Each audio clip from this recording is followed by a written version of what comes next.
All right, welcome everybody. Thank you all for those of you who are live. It's so wonderful to see so many of you. And those of you who are, I know there will be many of you watching the recording replay. So I'm so grateful and so happy to welcome you to this experiential interview with my dear mentor, friend, teacher, Carol Lampman. I want to start with a little introduction to Carol because I feel like my life truly been so changed since we met and since I've experienced this incredible modality of integral breath therapy. It was about 3 years ago when we connected, and through this program of breath therapy, and I just feel that being in Carol's presence, first of all, is an absolute blessing to feel. I feel the motherly love, the divine love being with her. And that's why actually it was in my breath work that I got the inspiration that just had this insight. I want to interview Carol. We recently were together for our master's program here in Florida. And I just had this feeling we have to share, we have to spread this incredible healing modality with more people. So and Carol brings this amazing background in medicine, and her background in hypnotherapy, and her 40 plus years of learning about the breath and the power of the breath and the connection between all the layers of our being, our physical, our mental, emotional, and spirit. And I feel I've studied for over 10 years and have been doing my own deep healing journey, been on a deep healing journey. But when Carol introduced breath work and this particular modality, everything connected. I felt like everything became integrated. The emotions, the connection to appreciation and understanding of emotional body, understanding of our thoughts and belief systems, and of course the physical body, which is my background with yoga and yoga therapy, and the spirit. It all made sense to me, and especially being in the group in person with Carol became just an incredible container of safety and vulnerability, where we all just went really deep from the very first time when we connected. So I'm so happy to introduce Carol to all of you, and we'll have this experiential. I'll be asking Carol questions, and she'll be guiding us into a really beautiful experience today of exploration of our breath and another technique that you'll experience later. But now I just want to welcome Carol, and please. Yeah, I'm so just happy that you're here with us. Thank you. What a beautiful introduction. There we go. It's been an interesting journey for me, and it was one of those experiences I didn't anticipate. I've always been what I would call a spiritual seeker. So that was a pull for me into anything that was of spiritual nature, which included yoga and pranayama and those kinds of processes that really touched my heart. But it was my own medical issues when I was growing up that pulled me into the medical profession. So I was a specially trained medical tech working with catastrophically ill children. Well, guess who was one of those children many, many years before? I think we go into our occupations looking for our own healing. So after I got what I needed there, I decided it was time for happy work. So then I went on to do some other things that showed me I knew how to teach. Then one day out of the blue, I fell and broke my hip at a young age. And it was such a shock to me. And it opened the doorway. You know, the accidents that happen sometimes are just opportunities to learn and to grow. So I broke my hip. And in that experience, something opened. First of all, I met my inner child for the first time, which was huge because I always had this idea, because I was so good at protecting myself, that when the going gets tough, the tough get going. But in this case, I couldn't get tough enough to to overcome what had happened to me. So I met my inner child. I started to speak out for the first time because I said a few things that surprised even my husband, that about what I wanted and what I needed. So that led me into, first of all, breath work from a different point of view. So I began to work with Radix, Reichian, emotional process oriented, bioenergetic based program. And I worked with that for probably 12 or 14 weekends. And they used the breath to open. But that's kind of where it stopped. But it was really, really important to me that this bridge. So then when all of a sudden somebody in our community started doing breath work and Reiki work together. And so I had a couple of private appointments, and then I thought, I need to do this. I need to find more about this. And so I didn't think about teaching it. I just thought I wanted it for myself. I did. So I started taking classes in Milwaukee with a teacher, and it really changed my life. I remembered some of the experiences from my childhood, including sexual abuse when I was very, very young. And that was the reason for my migraine headaches.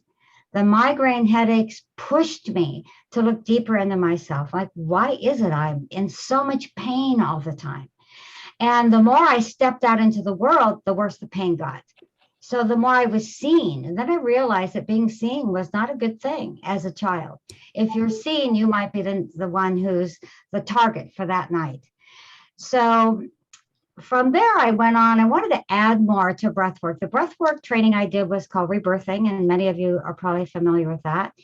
And Rebirthing is big around the world, and now there's all kinds of variations on the theme. I'm going to be in November on an international presentation. So I watched one of their presentations this morning, and this woman works very, very differently than I do, and that's many of us do. Everybody has put their own spin on the breath work, and it's all good. It's all good. I mean, I experienced holotropic work, which I loved.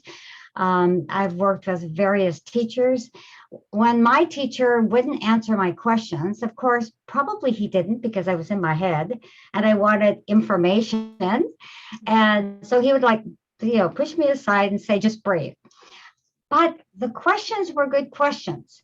So I began to take breathwork classes from every teacher I could find. I read every book. I bought every book. I still buy every book on breathwork that there is to be had. So what I found, and then I went into hypnotherapy, and that taught me something very, very important. Because I'm not a traditional therapist, here I am in a group of traditional therapists. They allowed me in because I was already working in a clinic. And I became an equal to all of those people who were all therapists. So I began to feel more confident in the fact that I had something unique to offer. So the program that I did, Integral Breath Therapy, evolved and developed out of my own personal healing practice. Hypnotherapy taught me about the altered state. And then I realized that when we breathe, we go into an altered state. It's just as natural as it can be. And so I took some of the tools from hypnotherapy.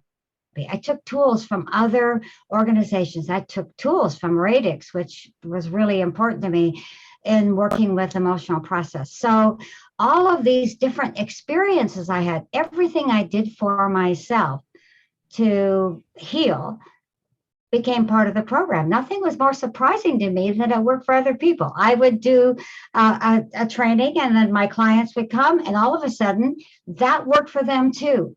So the program itself just evolved out of my own healing experiences. And I began with private practice, and then I went to doing groups of the public. And it was only through this organization where I did hypnotherapy did the program come to life, because they sponsored a breathwork training. It was called something different then. And then eventually I went on my own. And then my world just changed completely. Probably because there's some Israelis on, I have to say this. Probably one of the most important experiences in my life was being invited to go to Israel. And when I first went, I said, yes, I'll go. And I wasn't so excited. It wasn't Paris. I still haven't been to Paris. I had no idea I would fall in love with the country and the people. And I'm not Jewish, it's, although they said I had a Jewish soul. But, and then I met Edna, who is the sister of my first translator. And she's the sister I've never had. And Israel is the country of my heart. I mean, it opened for me, and it opened me, and it opened the work to a much broader perspective. So then I've been teaching these integral breath therapy trainings. We have 4 levels. I'm doing my last master's class because I'm training teachers, and they're going to pick up the gauntlet while I write my book. And so I'm just really pleased to be here, and thank you, Yulia, for suggesting this and inviting this. And we do have a training that's going to be in a couple of weeks that the Amrit Yoga Institute is sponsoring. So if you're a professional, you might be interested in that. We do all kinds of online workshops for public too. So if you're interested, you can check it out a little bit more fully. Beautiful. Carol, thank you. I didn't know about the hip falling story. That is new for me. No?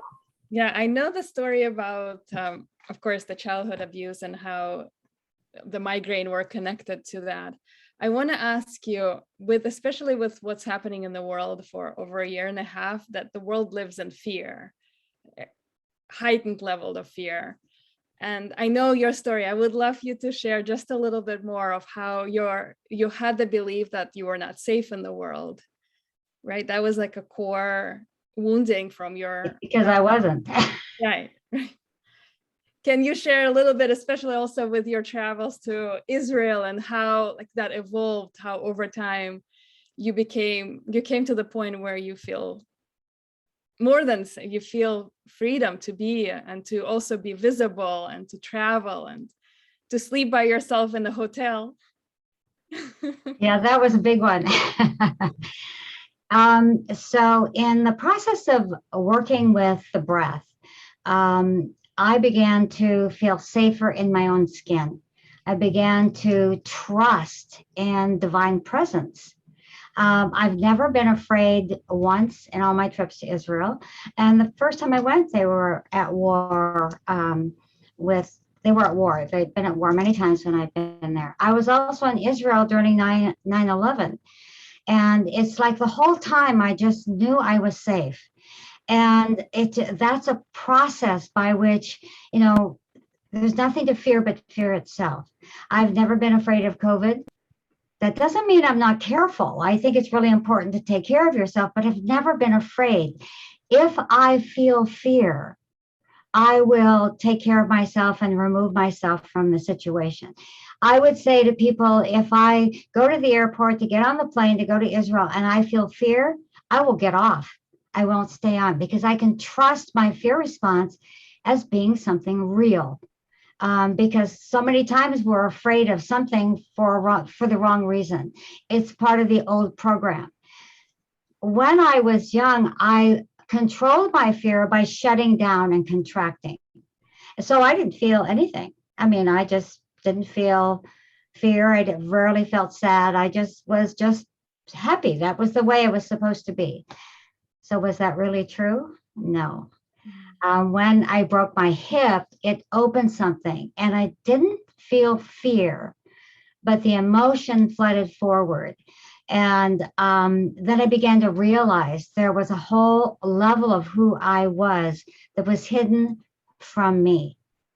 So it's, and that began the journey inside to really work at creating a life that is authentic. I began the journey to authenticity. All of that got pushed away. My feelings, our feelings are part of our guidance system. So I feel like they can work like that for me. If I hadn't done the fear work, or if I'd stopped halfway, I might find myself afraid of all kinds of things. And of course, everybody's experience is different. You need to honor wherever you are and work with that. because I know a lot of people who are in the process of working through their anxieties and the breath. And, I don't want to get as out of sync here, but the breath will do more to bring you into emotional balance than anything. It's what opened me, because when I fell, I started to hyperventilate, which I never did before. And that cracked me open. From then on, I began to learn how to consciously use my breath. It wasn't that I walked around in terror after I broke my hip.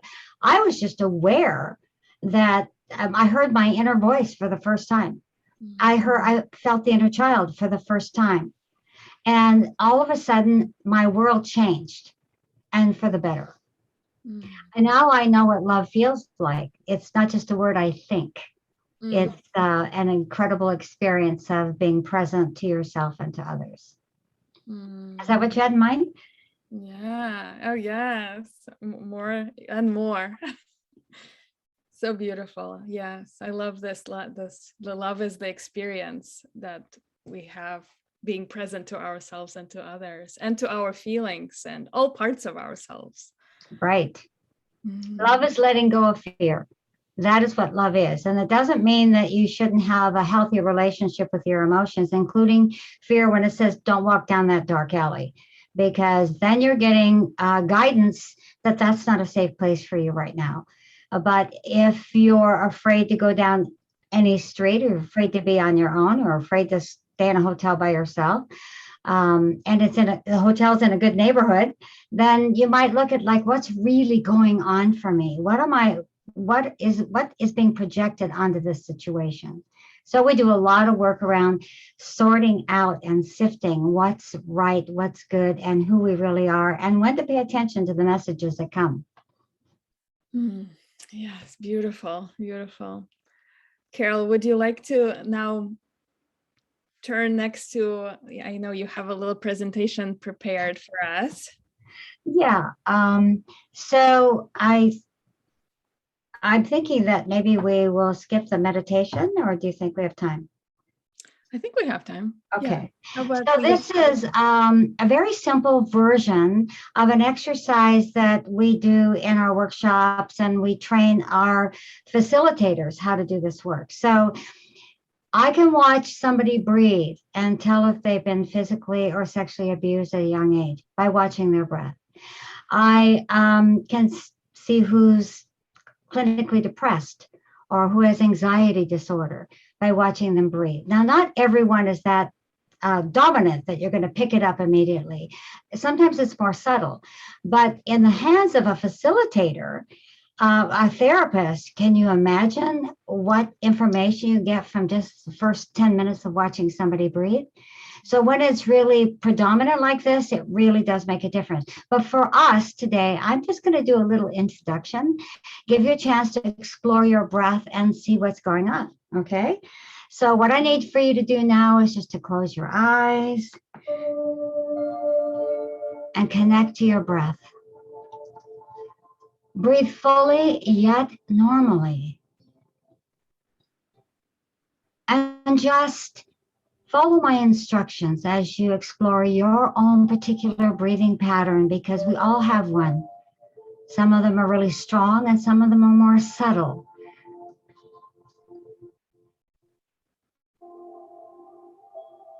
As you breathe, where do you feel the breath most, in the upper or the lower chest? Just notice.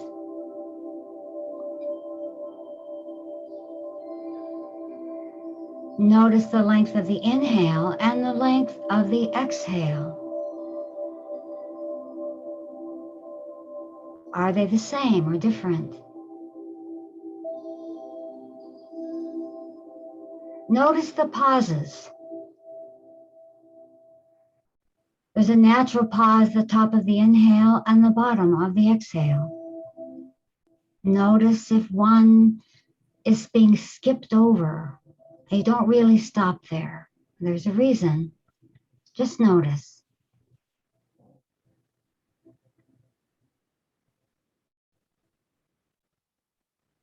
Is the breath full or is it shallow?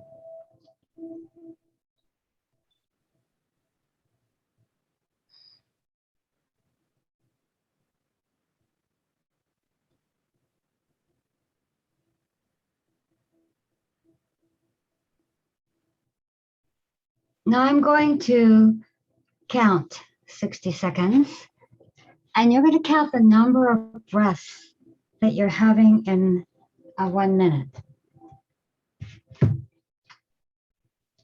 I'll tell you when to begin, and just one inhale, one exhale makes one breath.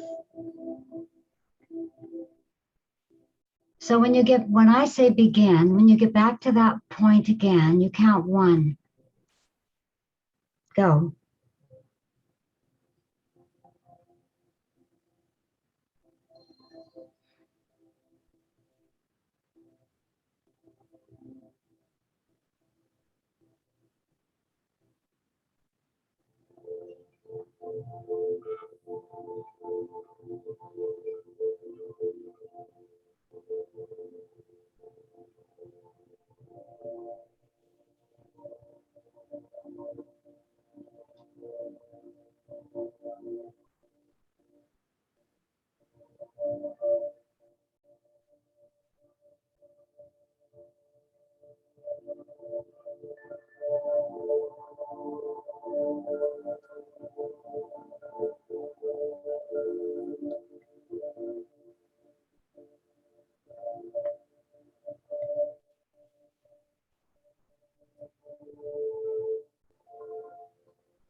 Stop.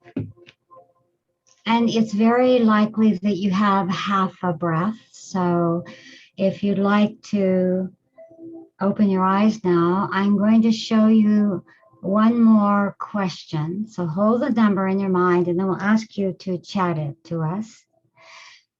If I ask you to make a circle with your breath, would your circle go this way? Or would it go this way?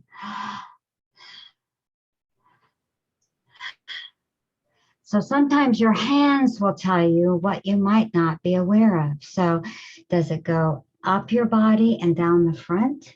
Or does it come up through the front of your body and then down? So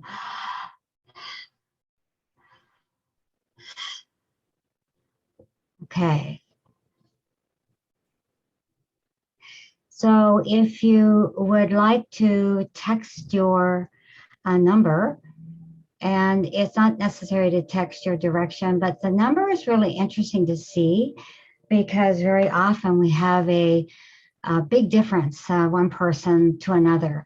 And we would do this when we'd have, in Israel, we'd have workshops of 30 people, and we would do the count, and it would be amazing how different the numbers were. Most of our workshops here are not quite that big, so we wouldn't get quite the dynamic difference as you would see. Okay, so Yvette says, technically, very nice. Okay, so now our numbers are basically between 5 and 9. That's what we're getting so far. So while we're continuing to put in your number, let me just explain a little bit about what you might learn about your breathing by the exercise we did. Okay, if you breathe up here, more in the upper part of the chest, you might have a higher number. Okay, so that means if you're a chest breather, then there are health difficulties that might come into your world if you don't change that. Because, and I'll explain more about that when we teach the circular breath. If you're breathing mostly into your belly and it doesn't go up here, if there's no breath going into your upper chest, that shows a wounding to the heart. That means you've been hurt. And of course, what we do is we protect ourselves. It's natural. And we all do it. We're all a work in progress. We're all, learning and growing as we go through life.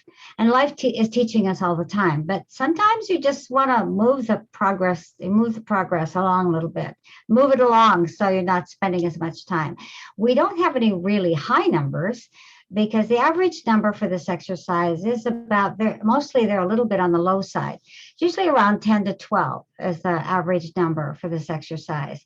So that might mean, so you ask yourself, especially if you have numbers around 5, did you skip, did you have a holding on the pauses? That's usually when the numbers get really slow, then unless you're a yogi, you might be practicing really slow breathing. But I asked you to breathe naturally and normally, so then that wouldn't apply. So if the number is low, then what you have is you have a long pause somewhere along the way. And the pauses represent the pause at the top of the inhale, if this was true for you. The pause at the top of the inhale represents our inability to let go, to really surrender to life. We hold on because if I let go, will there be more? And of course, realizing these holding patterns are unconscious. It's like, don't feel any shame around any of this. Everybody has something, okay? If the pause is long at the bottom of the inhale, that's sort of like, okay, so I have to stay full. Maybe I skip the pause at the top and I give everything away. I take in energy and then I busy helping others, giving away all the my time, my energy. And so you have to refuel sometime. So you refuel by resting at the bottom. So you're resting. If you've exhaled and it's empty, you're resting on empty, not the way we want to rest. We want to rest on full. We want to actually bring the breath into balance. That's the key here.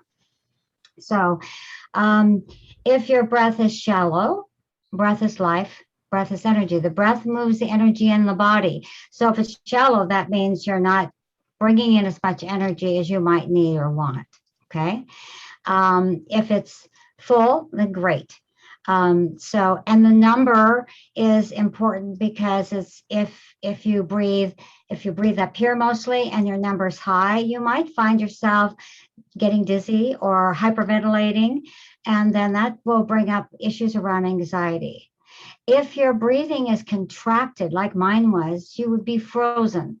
That was my breathing pattern. I was frozen solid because if I expanded, I might be seen. So all these are psychological aspects, but you just pick and choose what fits for you. If your circle goes this way, good for you. One less thing to change. If it goes this way, which is the most common distortion in breathing in the Western culture, it's you're a reverse breather. So there's a part of you that's been holding back, holding down, and you don't express yourself maybe as well. So you push it backwards, and it started as a child.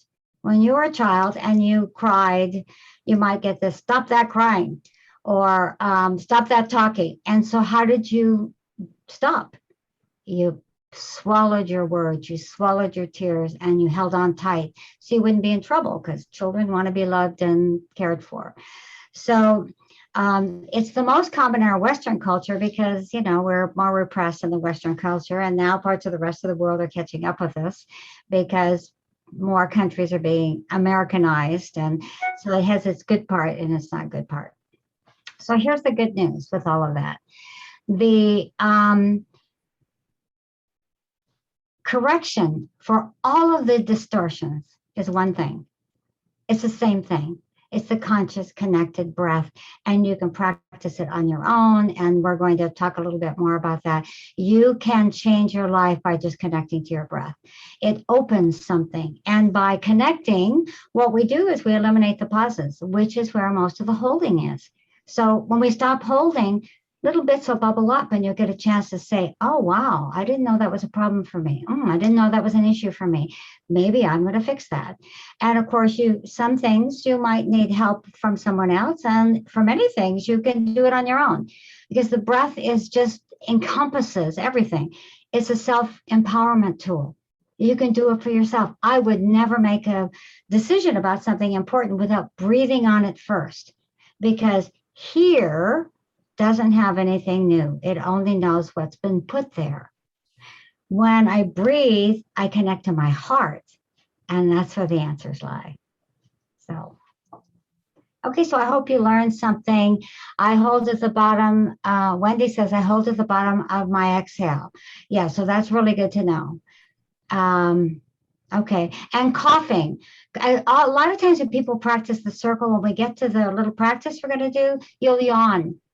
and the yawn is a relaxation response. If you cough, that's because you haven't been using your lungs more fully. And maybe you because you were focusing on your breath, maybe you were breathing a little deeper. And so your lungs are taking advantage of the opportunity to do some clearing. Beautiful. Beautiful, Carol. Thank you. This is how what you just demonstrated. I start with the first client. That's how I start every first session with the client. That's a must to explore the breath and to learn the circular breathing. It's the basics. It is, yeah. Okay, do you want me to do my little PowerPoint now? Do that, yes. All right. So I have a little PowerPoint. We'll see. Sometimes I'm technically challenged, so we'll see how this goes. Hosts, disabled participants. You have to allow me to screen share. Carol is going to make you a host in a second. Okay. Go ahead and try again, Carol. Actually, I just green-lighted you there. Okay. So we're going to get the slideshow already. Okay. All right. Can you see the slideshow, everyone? Can you see it? Well, go ahead and try to share your screen again, Carol. Okay, I'll have to go off then. Okay. There we go. All right. All right. Now you can see it? Yes. Yay. Okay, perfect. Yes. Okay. Thank you, Gabriel. I think that's who that was. Okay, Integral Breath Therapy. And let me tell you a little bit about the name. I never called what I did Rebirthing because Rebirthing had a bad reputation for a period of time, and not necessarily warranted, but there were lots of processes that people were doing, as even therapists were doing, and they called it Rebirthing because they were doing corrective experiences for children who had birth issues.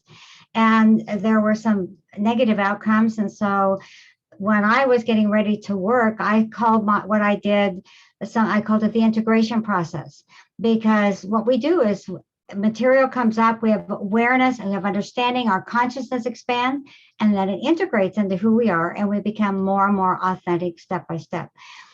When I started working with the program, I called what I did breath therapy. Then the world caught on that was a good term. So now how do I show people that we're different than all the people who just call themselves breath therapy? So Integral came into it, and that's because of Ken Wilber, and he uses that word, and that's all about consciousness. So it was a perfect word. So the mind-body connection is what brought me to the work. My migraine headaches, my tension in my body, all the things I witnessed and that were activated when I worked in the clinic with children took me back to those experiences and made me very uncomfortable. So of course I ran away from that. But it was perfect. The timing was perfect for everything. So, okay. Now what happens when we breathe? And this is what I loved about working with hypnosis. I began to understand more about the altered state, because in the beginning, nobody talked about that. And when in my trainings and all the different trainings I did, nobody talked about the altered state. They just sometimes talked about getting high when you breathe. You can do that. You can be addicted to your breath. Okay, that's a good thing. There's a lot of things you don't want to be addicted to. But breathing is an altered state that is so productive. So very often when we breathe, we go into that theta brainwave state, which is the state that bypasses the conscious rational mind. So when you go into that state, you can take advantage of the opportunity to make changes. See, the unconscious mind doesn't know the difference between what's real and what's imagined. Whoops. All right, I don't think I can go back now. Anyway, the breath is the bridge between the conscious and the unconscious mind. It is the gateway, it's the doorway, it's the passage over the crevasse that keeps us separate from those deeper levels of who we are. I mean, we know we have consciousness, we have subconscious, and we have superconscious. And I see the superconscious as sort of the divine element of us. It's the part that has always been there. The subconscious, we've been programmed. The conscious mind helps us to function in the real world. So we're multi-dimensional beings. If you look at this layer cake, we've divided it into 4 layers. Now, if you had sugar, shortening, flour, and eggs to bake a cake, when you put all those levels together, you can't tell where the flour, sugar, shortening, and eggs are. It becomes a new thing. Well, we're like that, but we separate out the layers for the purpose of exploring them. And so, and they go in this order. And we have a physical awareness, then we have our emotional level, our mental or intellectual level, and then our spiritual level. So for the yogis, they might see it as their aura, but the same levels take place inside as well as outside. So the spiritual level to me is in the heart, right in the center of our being, and then the intellectual level. And if the body has remembers everything. So don't think it just, this mental level is only in your head. It goes way beyond that.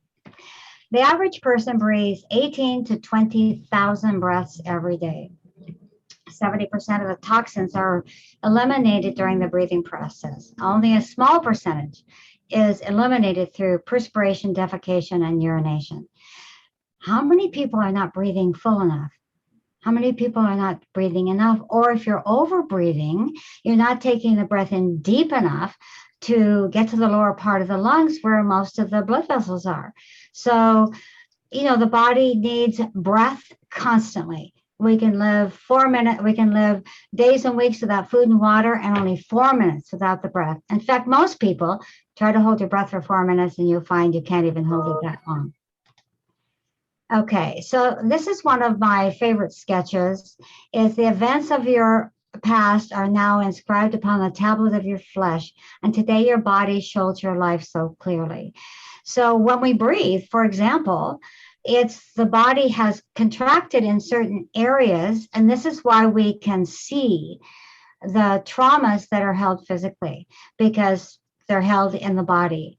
And so we can use our body to help. This is part of what yoga does, yoga therapy does. You use the postures and use your breath to connect to the parts of the body that are being contracted, and allowing them, giving them permission and support to open. 75% of all illnesses brought to a doctor are directly or indirectly related to stress. A simple solution to stress is to breathe.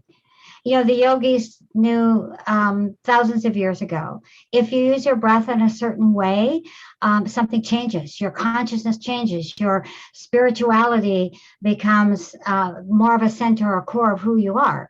Well, then modern world took over and we started to lose touch with all of that.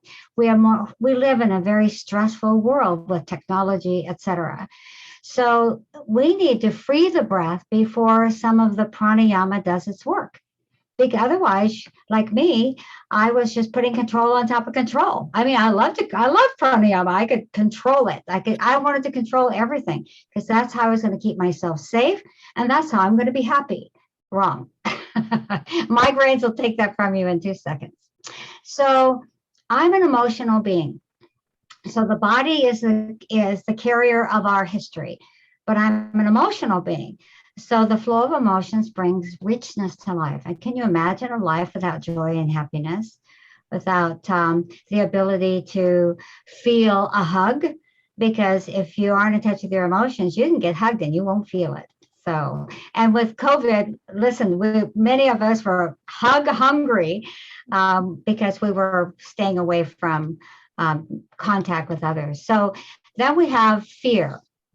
So we work with the emotions. There's a whole language around the emotions, and we have charts that represent that, but they come down to just a handful, okay?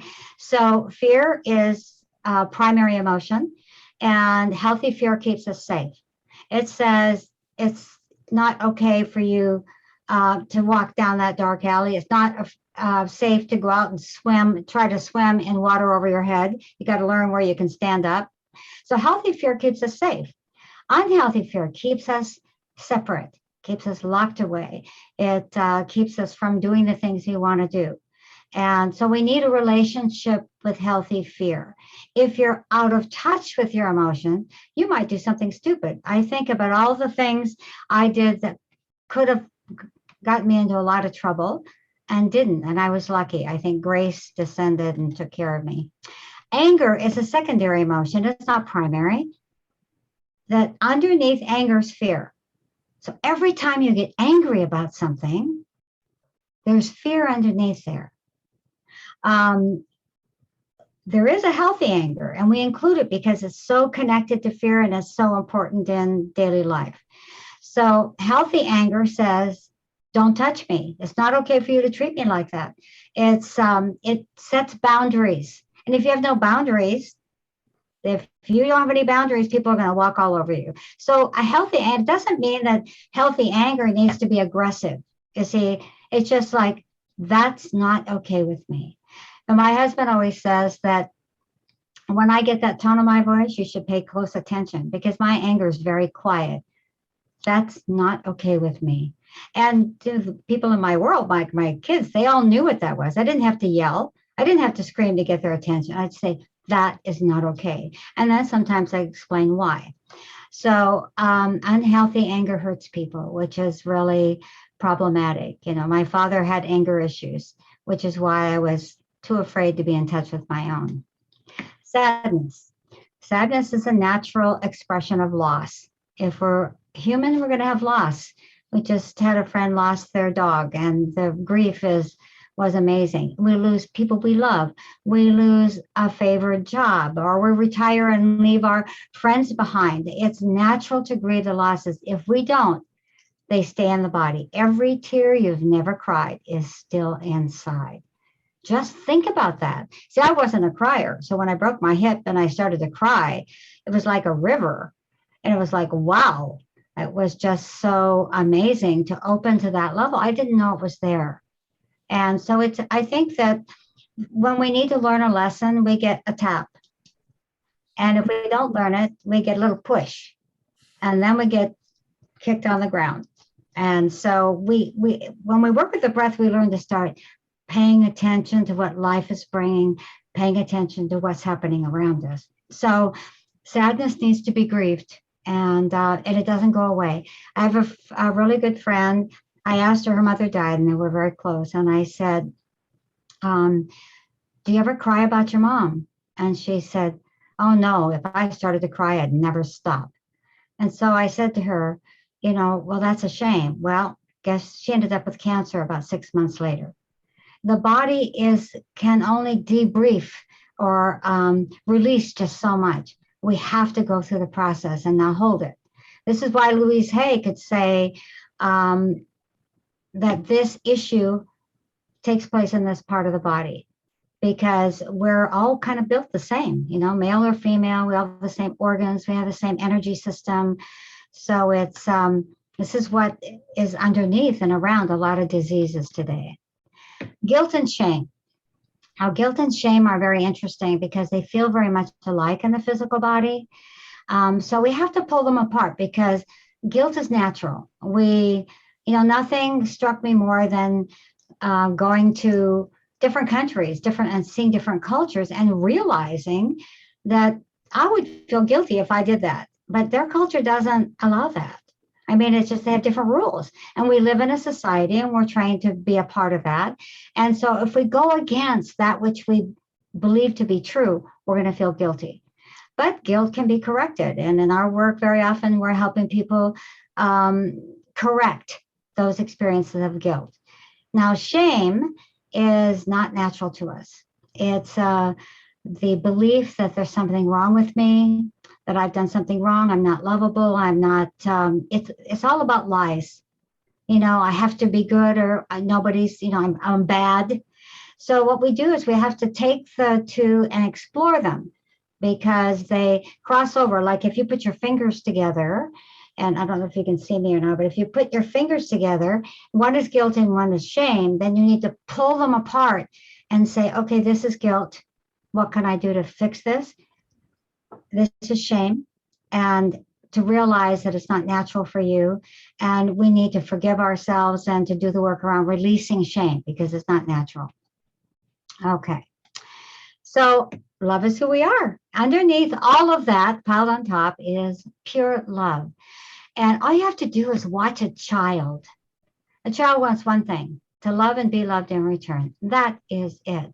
Look at the joy of a child exploring the world. What happened to us? Of course, we have to be socialized at a certain point, but we lost a lot along the way. But you know what? You can get it back. It's there for you to reconnect with. It's always there. It's just covered up. And what we have to do is just peel off some layers. Okay, so here we have a little range. I added this to the PowerPoint because if you have anxiety, it's fear. But that's different than terror. I mean, in my childhood abuse, terror was part of it. Anger is irritation, or frustration is still anger. So you want to look at that. And then, of course, in its extreme form, it's rage. Then there's sadness. You know, we're always look for another word other than melancholy, which is an English term. Just feeling kind of like that melancholy feeling, sadness, and then there's deep grief. Shyness is a mask of shame. So I put that there because it's, if you find yourself very shy, you may realize you need to look at what it is that you think is wrong with you, because whatever it is a lie, totally and completely. So emotion always has its root in the unconscious and manifests itself in the body. Okay, now, you know, we've talked about the body and the emotions, and now we look at the mind. This is our mental level. It's said that we think 60 to 90,000 thoughts every day, but recently they've upped the number. They think it's probably close to 120,000 thoughts every day. Most of them repeats. Sometimes we don't even know we're thinking. So those thoughts just come rolling around. All of a sudden you're doing some mundane task, and if you stop, you realize you're thinking something. Is that something you want to be thinking? If we watch our thoughts, our beliefs will reveal themselves to us. And our beliefs are in the way. We've been programmed, sometimes deliberately by our family, sometimes accidentally. They didn't mean to give us this belief about ourselves, but our experience of, it's not what's done, it's our experience of what was done. If we didn't feel lovable, we don't stop as children and say, maybe mom is having a bad day. We just go like, I'm not lovable. Mom doesn't love me. And that's the lie we began to believe. And then we would just watch. And if those things repeated themselves, then they got stronger and stronger. So our beliefs create our reality. We've been programmed by a biocomputer. And in fact, computers were designed after us. They were designed after the mental processing we do. So we can explore, we can change our beliefs, because the beliefs were programmed, we can deprogram. You get a new computer, you know, it's like, let's clean out the computer and let it run on a different operating system. It's time for an upgrade. And your breath can do that for you. All you got to do is ask. We forget we can ask, and then we will receive. Okay, now I'm a spiritual being, have a physical experience. So I'll say something about the spiritual level. To me, the spiritual level is all about your heart and about love and being open and having space, loving yourself. You see, you can't really love others until you love yourself first. That was a big shock to me, because I saw myself as being a loving person. Well, I was, but I didn't experience love as deeply until I started making room for me in the category of people who were important to me. We love ourselves first, and then everything falls into place. Okay, so a circle of breath creates a circuit of energy, which builds to clear and energize the entire system. So quiet breath, quiet energy. Full breath, full energy. If you're a runner, or if you work out and you get your breath going, well, that helps to create the energy. We're being constantly fueled by our breath all the time. So this work is an energy therapy. And at one time you said something like that, they look at you with your eyes looking halfway. So Here is our basic circular breath. It is so simple. It's the one size fits all cure all for all the distortions. It is a way to open yourself to your heart, to your feelings, to whatever's there.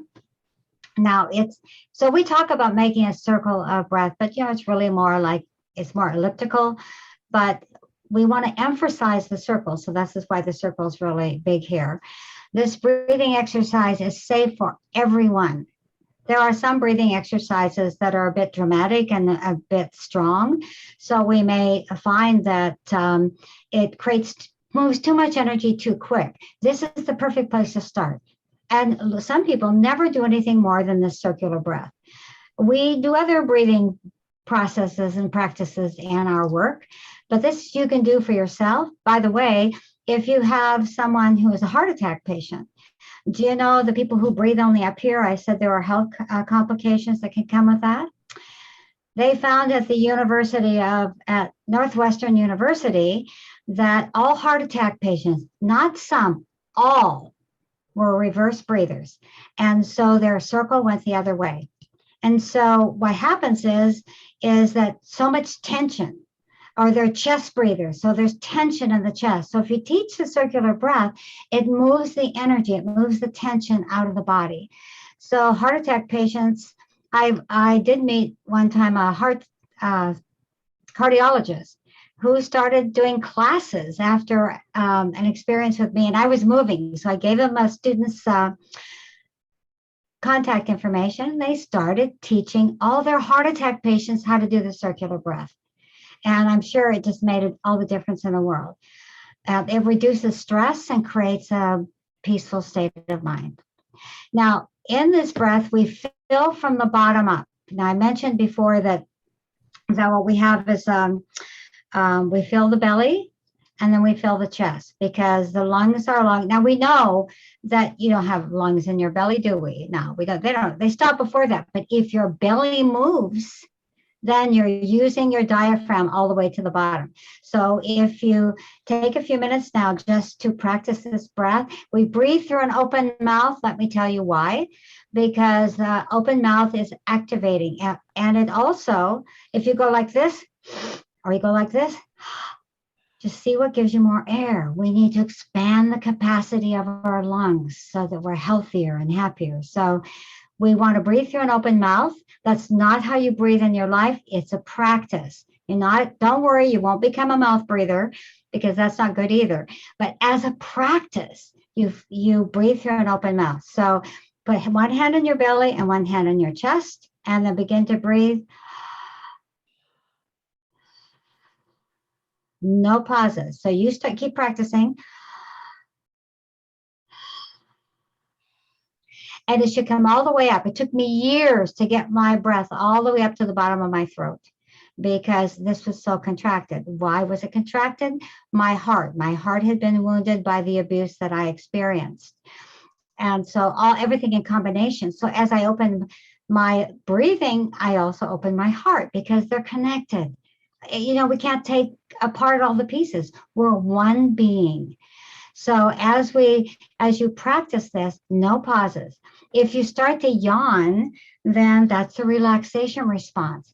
At one time, you would spend hundreds of dollars to take a weekend class on how to elicit the relaxation response. Well, you know what? It comes free.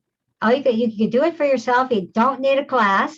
You just have to do it long enough that you start to yawn, because then your nervous system comes back into balance. We know that 1 hour breathing can change your chemical content of your body from acid to alkaline. Alkaline is a disease-resistant state. So just think of the benefits of changing your breath. If you yawn, your nervous system comes back into balance. You breathe for an hour, all of a sudden your body's becoming more alkaline, and then you're going to protect yourself. The best thing we can do in today's world is a strong immune system. So alkaline acid is all people who are sick, all cancer patients, all have acid in their in their system versus alkaline. So think about filling from the bottom up. This is why the picture of the glass is there, filling your belly, filling your chest. And then you just let the breath fall out like, only place you put effort in this breath is on the inhale. And so this is a great metaphor for life. If you fill yourself first, then you'll have enough to share with others. No pressure, no pushing. So you fill yourself and then natural. And you don't wait too long. You don't rest on empty because we're changing that dynamic in the breath. Fill your belly, fill your chest. So just keep practicing. I'm going to go to another,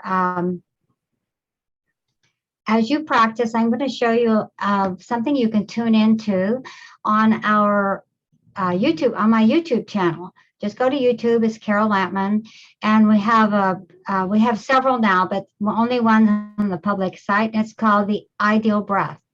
And this Ideal Breath, Drs. Garberg and Brown did a research study that showed that if you breathe 10 minutes, breathe 6 breaths a minute for 10 minutes twice a day, you reduce anxiety and depression up to 82%. No medication needed. Do you know how much anxiety and depression there is? So sometimes it's hard to make yourself breathe like you should, right? Sometimes it's hard. But if you have a friend, you say, look, I want to practice this breathing thing. You can go on our YouTube channel. It gives you the description of how to work with the circular breath. And get them to practice with you. Say, okay, today I breathe. Send a check mark on a text. And go back and forth. That'll help you break the pattern of putting yourself last. Okay, so now my only concern is how to share.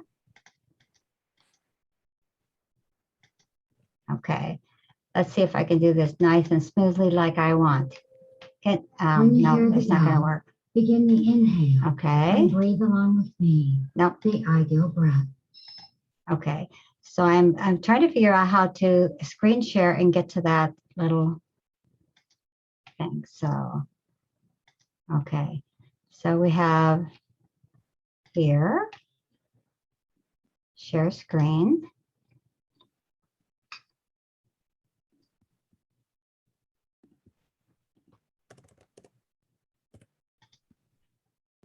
Let me see now if I can make it go. You tell me if I get it right.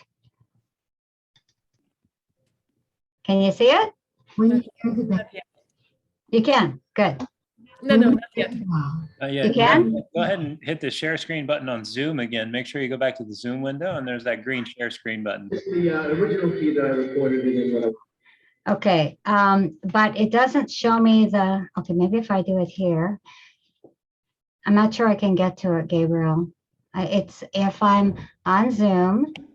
Yeah, and then that little And- green share screen button. And I share screen, it doesn't show me this icon to play this video. Can you give me any suggestions?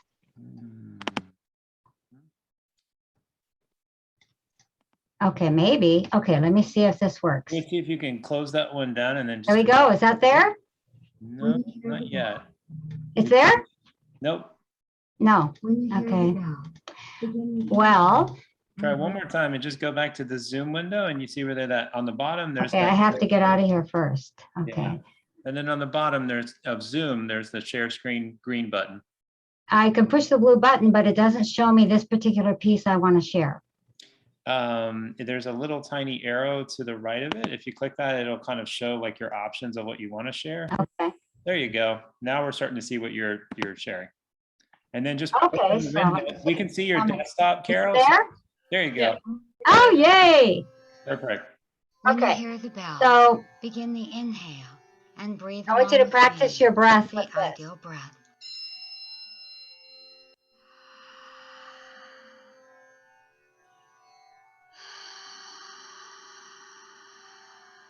So inhale, the mandala gets bigger. Exhale, it gets smaller. So this is 6 breaths a minute.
Okay.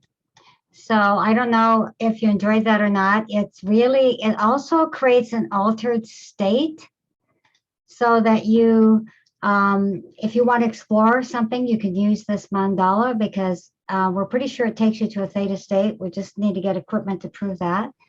Lisa, Okay. question. Can we take a moment to let Lisa Sure. or anybody else who has a question? If you would like to unmute yourself, Lisa. We can hear you. If you hit the unmute button. Yes. Okay. Yes. Hi, I'm Lisa Young from Aberdeen, Mississippi.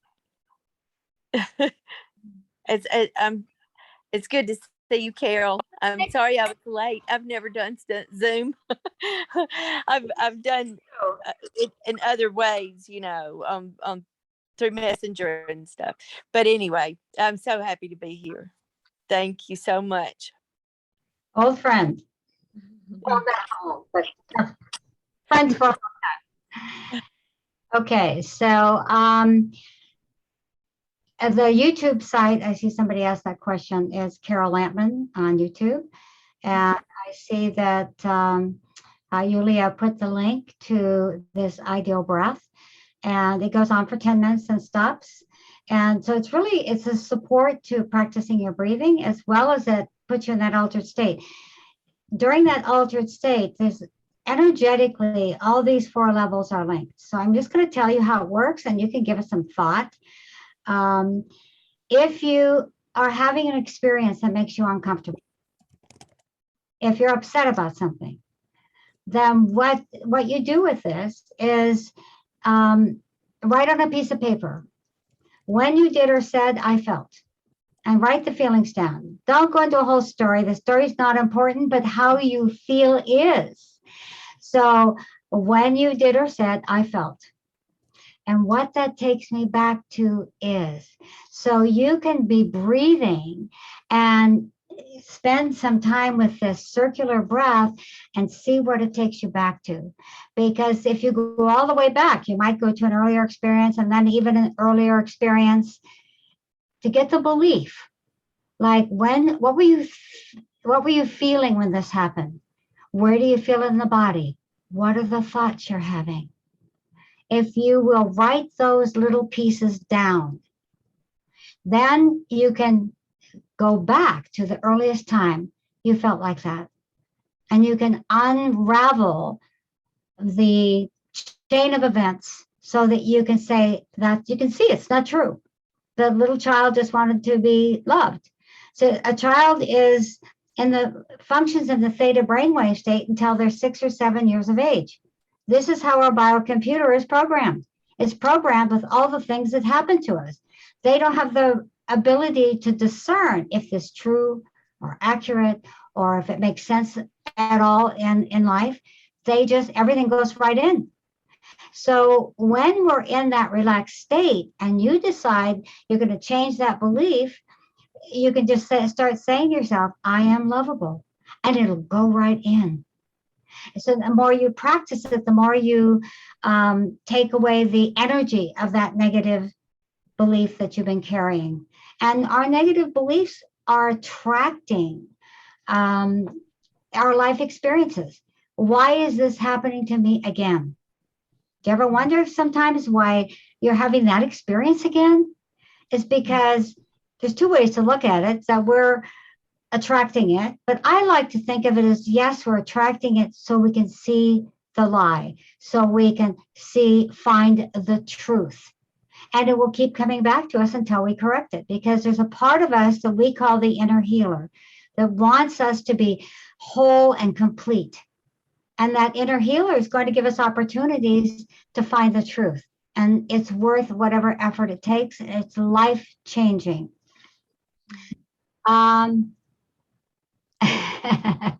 If I do this with a family member, they will likely fall asleep during the 10-minute breathing. Well, the mandala helps along with the music, but it's if you just let them fall asleep, and if they keep practicing, coming back and practicing with you, or if you are doing this, you can do this while you're waiting for a delivery in your car.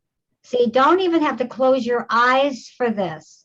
So you can just play it and respond to the sounds. It'll do the same thing. It's not like you have to lay down and close your eyes. How good is that? You can do this while you're doing a chore. If you are doing something with someone and you have an activity, it'll still work. It still will. Now, after you do it a little bit, then my husband's been breathing to this 6 breaths a minute for the last 5 years. And it really makes a difference because he tends to have a little anxiety. And as soon as I see him with playing the app, playing the sound, I say, well, something's going on. He said, yeah, but I got it. I've got it. So yeah, we have the ability to release our own stress to, so not encourage eyes open, but if somebody wants to go to sleep, Sherry, then you can just say, just open your eyes, watch the mandala. It's beautiful, and it's changing all the time. So it helps to keep you engaged. But if you're doing an activity, you can do this. You could turn it on and hear the sounds and practice it and still do the activity. It'll keep them conscious enough to begin to put a new pattern in place. If you want to create major differences, you're going to have to be still. And if you do the exercise I told you about, where you say what happened, how you felt when you did or said, I felt, and what emotion that brings up for me, that's how I felt. Where do I feel it in the body? What are the thoughts I'm having? Okay, and then the last one is, how did I react? Because there is your defense system, and when we're in reaction, we're not in control, not in the right kind of control. We've suddenly bridged back to the past and now we're reacting. And reactions are never good. I mean, I learned to walk away from a situation and then come back. Because once I opened to my feelings, I was reacting really quickly.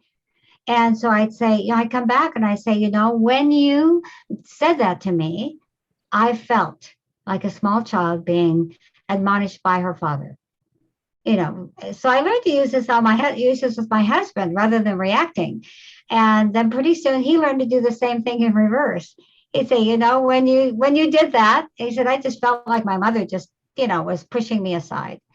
And then I started to laugh and I said, oh my gosh, you get it. So once we start doing that, then a lot of times we don't even have to come back because we get it and it's ours. It's all about us, but not in the narcissistic point of view. It's all about us, opportunities to learn and grow and to be the most of who we are.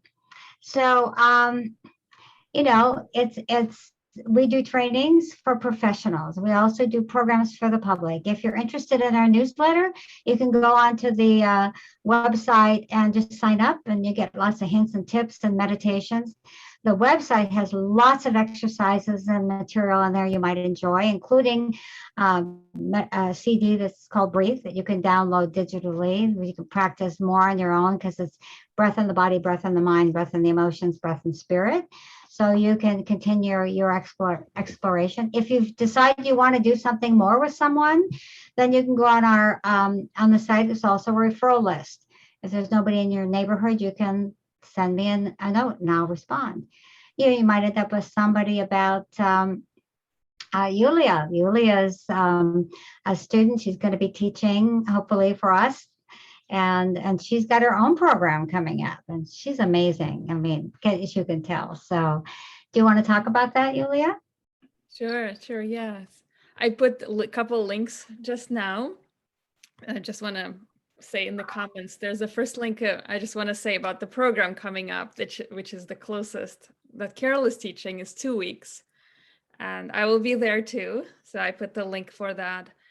And I'm teaching a retreat in November, which is a retreat specifically for healers and yoga teachers and therapists in any modality, not only yoga or breath work. It can be any modality, but it's called Trust Your Gifts. And it's a retreat in Sedona in person where it's a women's group only. So for those of you who are men, there's many other options, but that retreat is specifically for women to help deepen your trust in your own inner healer, which we all have, like Carol said. And it's a combination of many different modalities and rituals, and it's on a beautiful land on this heart vortex in Sedona. And it's a retreat, and I will put the dates also. So it's November 19th through the 23rd, and so I'll put that link also below. And next week I am also teaching an online program. It's a week-long, once every day for 5 days. It's a video training on developing and trusting your confidence and developing your clarity. It's also for women who are healers, who feel those insecurities and fears of being seen, particularly being seen and being visible, and really stepping into their light and shining and being healing presence, which the world right now so desperately needs. So I'll also put a link for that. And I'll send everyone a follow-up email later also with the recording and all the resources that we're mentioning here. So, Yulia, will there be a space for them to get the little worksheet that kind of what I talked about? Can I send it to you and you'll forward it to them? Absolutely. The advice I gave you, when this happened, I felt, I will be happy to send you that sheet, and then you can practice doing some self-exploration on your own. Well, thank you. Any questions? We can have a little bit of time. I know we're running over an hour, but I would love to, if anybody has any questions or any insights, ahas, anything that you want to share with us, we'd love to hear. Yes, we would. I was thinking it would have been great for me to have found a workshop like Yulia's doing when I was busy hiding. It's like it took me a long time to come out of hiding and to start stepping into my own power. And then it took even longer to begin to teach. And even then I would be a little like this. Now it's like I'm getting older. What the heck? I only have so much time left. I might as well just go for it, whatever it is. You tell me about it, Carol. I know all about this. Who am I? I'm nobody. I know. There's so many amazing other teachers, but this is what we're telling to everyone on this call and everyone who is listening this video later. Everyone has an inner healer, and we all have gifts to give. And yeah, nobody can take what's yours. Nobody can take what's yours to share. We come into the world with something to learn and something to share. Nobody else can do your part. So the world's waiting for you if there's something you want to do that you're not doing yet. Yeah. And especially our wounding, like what you shared, your wounding became your gift. And same thing for me. My shame was my biggest wounding, feeling like I was wrong all the time. And that became the gift that I'm offering to others. A nice sharing from Yvette, who also is breathwork. Wonderful. So thanks for coming, Yvette. That's wonderful. Mm-hmm. Okay.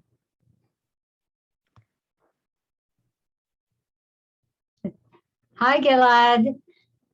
Would you like to say something? Unmute yourself so I can hear you. How are you, Carol? I am fine. It's so lovely to see you. Really. It is always very good to my heart to see you. And he doesn't have to learn very much because he's been through the whole track in Israel. And Edna's computer, she texted me and said, my computer died on me. So it went blank. So she texted me and said, we'll talk soon. So thank you, Gilad, for showing up. That's wonderful to see you. And Lisa, wonderful. It's old friends. I'm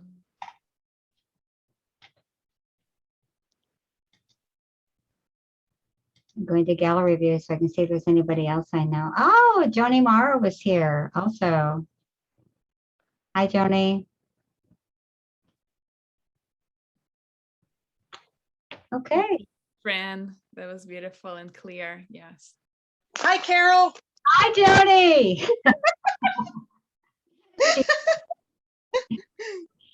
Wonderful to see you. She's also been through the whole trek, so it's going to be nice to see you soon.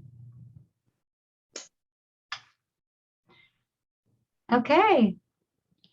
All right. Thank you all. Thank you, Carol, so much. I feel every time I listen to you and the clarity, exactly, the clarity and the beauty of how it all comes together is just so insightful. I always get so inspired that the breath is the only thing that we need to tap into that inner healer that we all have, to feel whole, to feel our innate state of being, which is love. Well, the first thing we do when we come into this world is we take our first breath. And the last thing we do is we finish that breath that goes cycle after cycle throughout our lives, supporting us and being available to us and fueling our bodies and opening our hearts. And it's just, there isn't anything more wonderful. Thank you, Yulia, for inviting me to do this. It was really fun. I really enjoyed it. I enjoyed all of you. So Thank you. Thank you. and good luck with your retreat. Thank you. Yes. Thank you. And I'll be there in a couple of weeks, right? It's 2 weeks from now. She's assisting the training, which is going to be very exciting to bring this to, when I say this work is for professionals, if you're a coach, if you do anything that work with others, then you're invited to participate. You have to have a qualifying occupation of some sort. And this one's shorter than most because we're doing some online classes to shorten the on-site process. So it's shorter, so it costs a little less because you don't have the room and board for the whole thing. So we'll be doing video, a series of videos as part of that, which you will have access to afterwards. So not very good at marketing, but there I did my thing. Thank you, Yulia, for making it easy. Thanks to you all. Hope you have a great day and keep breathing. Yes. Bye-bye, everybody. Bye.